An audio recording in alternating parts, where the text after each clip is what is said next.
Talk about Kirk Cousins and the Atlanta Falcons. They get a huge win over the New Orleans Saints. They're now 2-2 in the season. They won this game 26-24. Shout out to Young Wei Koo, the kicker, making a long field goal to help them go out there and win this game. Because if he didn't make that field goal, this team would be 1-3 right now. And a lot of media heads will be talking about Raheem Morris. I will say this. So far, it's been a very interesting season for the Falcons. I have not talked about them pretty much all season long, like doing an individual video on this organization. Week 1, they did lose against the Steelers. They put Kirk Cousins in that pathetic pistol formation for majority of the game. He's not a pistol quarterback. If you're going to put a quarterback in pistol, you do it with a guy that has a skill set like Lamar Jackson or Jalen Hurts. Kirk Cousins is far from that. But the reason why they put him in pistol, that's the only formation he could really run in as he still was recovering from that torn Achilles injury. We saw what they were able to do against the Philadelphia Eagles in that game as well. It was a very good win on Monday night. Saquon Barkley drops the football. Kirk Cousins has a perfect last drive to get them the game-winning drive, and then Jesse Bates comes down with the game-winning interception. But the offense has not taken off like how I thought it would. Personally, for me, they're having a tough time with the running back situation. Tyler Algier and Bijan Robinson, two very good, talented running backs. I think Tyler Algier, in my opinion, right now as it stands, is the better running back. I know y'all might kill me in the comment section, and I'm okay with that. Tyler Algier is a beast. Right before they drafted Bijan Robinson, the man had 1,000 rushing yards. So even at that time, it really didn't make sense why they brought in Bijan Robinson. But I will say this. Make Tyler Algier be the first and second down running back. On third downs, give Bijan Robinson the football. On kick returns, give Bijan Robinson the football. Punt returns, give Bijan Robinson the football. Use him like how the New Orleans Saints use Alvin Kamara. He can catch the football at the backfield as well. Look at what he was able to do against the New Orleans Saints today.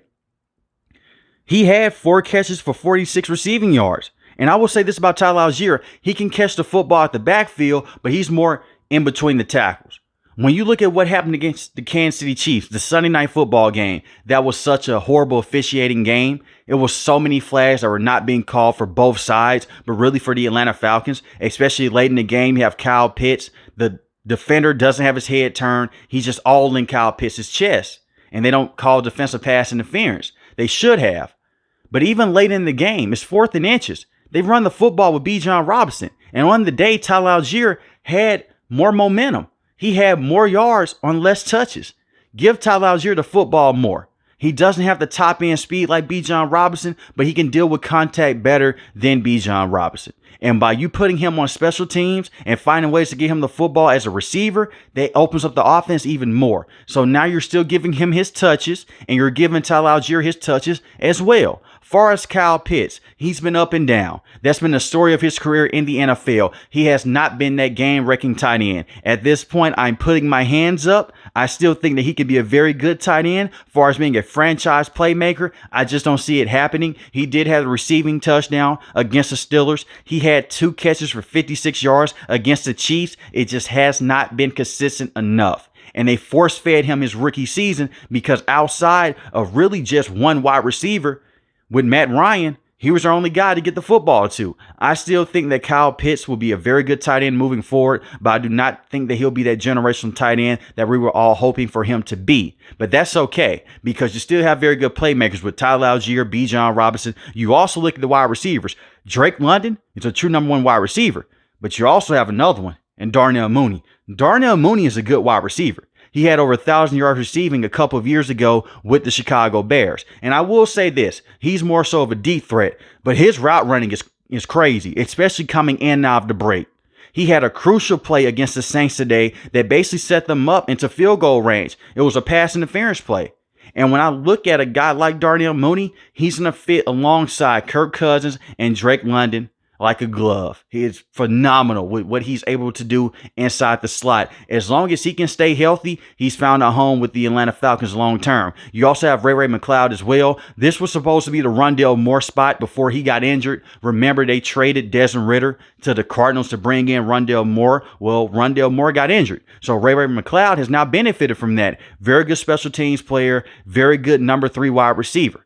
You have very good weapons. The offense just has to be better. Coach Robinson is a first-year coordinator. I am worried about that when we get late into the season, but he's called some very good games here and there. His situational awareness just makes zero sense at times. Like what happened last week against the Chiefs. When it's 4th and 1 or 4th and inches, take it up the middle of the field. I know that you want to go out there and basically avoid Chris Jones. Man, forget that. They're running the football up the middle anyway. Just do it in that situation. And do it with Tyler Algier as well.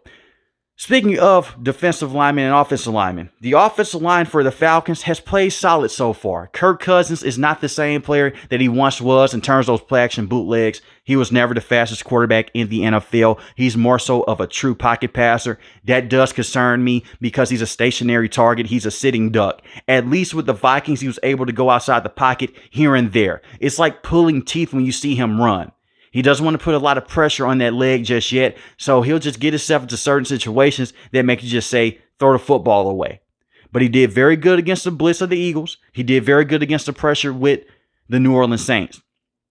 Caleb is going to miss the next couple of weeks. He's dealing with a knee injury. Very good right tackle, by the way. But the rest of the offensive line, they've balled out. They were dealing with a lot of injuries coming away from that Chiefs game. As they get healthier on the offensive line, they should get better. And the offense should gel as well. Hopefully with Coach Robinson, the offense will get better as a whole as we move further along in the season because they are 2-2. They easily could have won that game last week against the Chiefs. Their defense played well. And this is the part where I want to talk about their defense. Raheem Morris, so far as a head coach, is questionable. He was questionable with the Tampa Bay Buccaneers a long time ago as well. But I will say this. The defense with the Falcons, Justin Simmons and Jesse Bates, best safety duo in the NFL. Easily. Justin Simmons had the interception against Patrick Mahomes. Jesse Bates had the interception against Jalen Hurts. Those guys are ballers. And we saw it in today's game against the Saints as well. They want to get the deep shots down the field. They weren't able to do it as much because of the way that you could interchange those guys. You could put Jesse Bates close to the line of scrimmage. You could do the same thing with Justin Simmons as well. So really, Raheem Morris is a very good defensive coach because he's the former defensive coordinator for the Rams. He's figuring out how to use these guys in the secondary. And I look at AJ Terrell, very good cornerback as well. He'll give up big plays every now and then, but overall, he's a very good player to have on the outside. The problem I have with this defense, even though they made the trade to go get Matthew Judon, they still have one of the lower pressure rates in the NFL when it comes to pressuring quarterback. That's been the case for the last 3 to 4 years, but their defense has always been good. Raheem Morris is now starting to go out there and blitz and let these cornerbacks get physical at the line of scrimmage. I'm okay with that. But when you go against certain wide receivers, you're going to give up some big plays. That's just the nature of the beast. So I hope that the Falcons can overcome that with their offense on that side of the ball. But when I look at the defense, even with them not having a high pressure rate, Matthew Judon has been a very good player. And he's been a lifesaver for them. He had a crucial play in today's game against the Saints. The ball batted down the line of scrimmage goes for an interception because the pressure by Matthew Judon. What he did last week against Mahomes and the Kansas City Chiefs, he was getting to him on a consistent basis on his side of the field, getting to Mahomes. Caden Ellis has very good awareness for a linebacker. They were able to get to the quarterback as well, but they have to blitz. They can't get there with their traditional linemen. I look at David Onyemata. I also look at Grady Jarrett, two very good run stoppers as well. They did a very good job of containing the run for the Falcons. They did a very good job of containing the run for the Philadelphia Eagles as well. The defense isn't going to be the reason why they lose football games. I can tell you that now. But the offense has to be better. You could tell that it is an inexperienced play caller because some of the times, man, when you look at it, you're like, why is Bijan Robinson in the game here when Tyler Algier just had 2 catches, when he just had 2 rushes that went for 20 yards? Why are we putting in Bijan Robinson when Tyler Algier doesn't need a break? Why are we putting in wide receivers that we don't need to put in when you have guys that are on the hot streak right now? Things like that. And we've seen him call plays better, like in today's game against the Saints. Tyler Algier had 8 carries for 60 rushing yards. Bijan Robinson had 7 carries for 28 rushing yards. Run the football more. Take the ball out of Kirk Cousins' hands. He should not have over 35 pass attempts in a game because the players have in the backfield.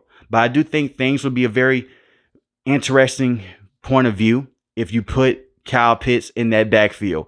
Just try it out and see, because you never really know, especially in goal line situations. You can do some end around plays with him just to get more creative with the pieces that you have. But right now, I do believe that the Falcons are in a good spot. They're at 2-2. They lost to a team in week 1 that kicked nothing but field goals. So shout out to their defense. They rebounded in the best way in week 2 against the Eagles, and in week 3 against the Chiefs. They were battling right there with the reigning Super Bowl champions. They have just a couple pieces, just a couple plays to go their way. They could be 3-1, or it could possibly be 4-0. But right now, they're 2-2. I think they're in a very good spot. Their toughest competition in this division, still the New Orleans Saints. Give them respect. And still the Tampa Bay Buccaneers. But let me know in the comment section below, how do you guys feel about Kirk Cousins and the Atlanta Falcons moving forward? If you're new to the channel, hit the subscribe button. If you like the video, hit the like button. I will also say this. If they do not make the NFL playoffs and Kirk Cousins doesn't look any better like how he looks right now, and he's not playing bad, I can easily see them trading Kirk Cousins to another team and letting Michael Penix Jr. be their quarterback next season. But if you're new to the channel, hit the subscribe button. If you like the video, hit the like button. Most importantly, want each and every last one of you guys stay safe, stay positive. Thanks for watching the video, guys. God bless. Peace.